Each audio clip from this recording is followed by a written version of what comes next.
Hey. I'm Colin Jost. Well, this week, Secretary of State Marco Rubio.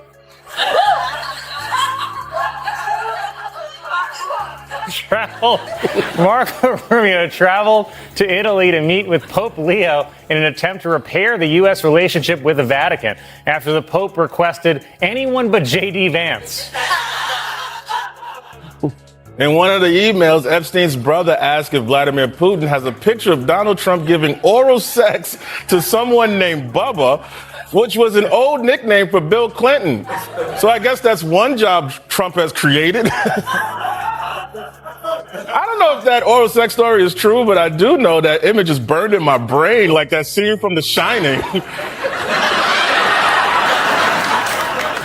During their meeting, Marco Rubio also presented the Pope with a gift of an egg-shaped crystal, which he bought on his favorite religious website, adamandeve.com.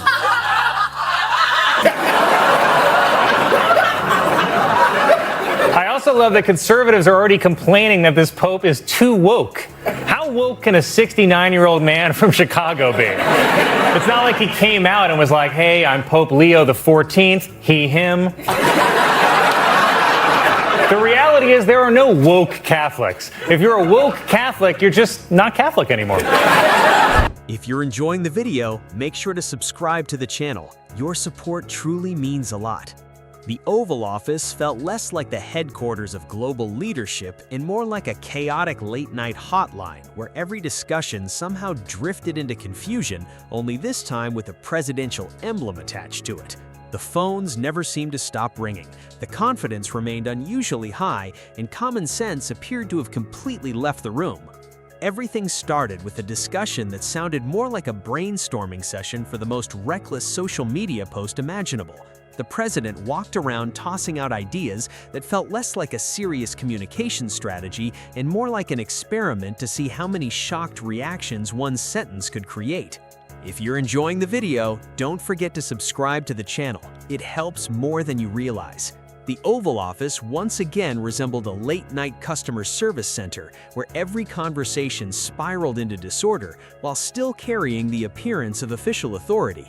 The phones kept buzzing non-stop, the confidence never faded, and logic seemed to disappear entirely. According to one released email, Jeffrey Epstein claimed that he was, quote, the one able to take Trump down, which is pretty big talk for a guy who lost to a bedsheet. Jeffrey. Even I have limits. Jeffrey Epstein's alleged suicide note was released and contains the phrase, "What you want me to do, bust out crying?" which is apparently referencing a line from a Little Rascals movie. And I think this note is real because Little Rascals were Epstein's type. What is your algorithm? In an interview, President Trump said that he believed that the civil rights era led to white people being, quote, very badly treated. Yeah, especially in basketball. I just have to say, in general, I don't really believe in conspiracies because as a member of the Illuminati, I know that we, the lizard people, control everything. And it's really hard to believe that Trump was so oblivious that he didn't notice his good friend was running an international pedophile ring. Though I guess Trump is the one guy on earth who thinks YMCA is a straight anthem. During a visit to the White House, Venezuelan opposition leader Maria Corina Machado presented Trump with her Nobel Peace Prize. What kind of psycho would actually accept someone else's Nobel Peace Prize? She just won it. It's like if someone says, help yourself to anything in the kitchen, and you bang his wife.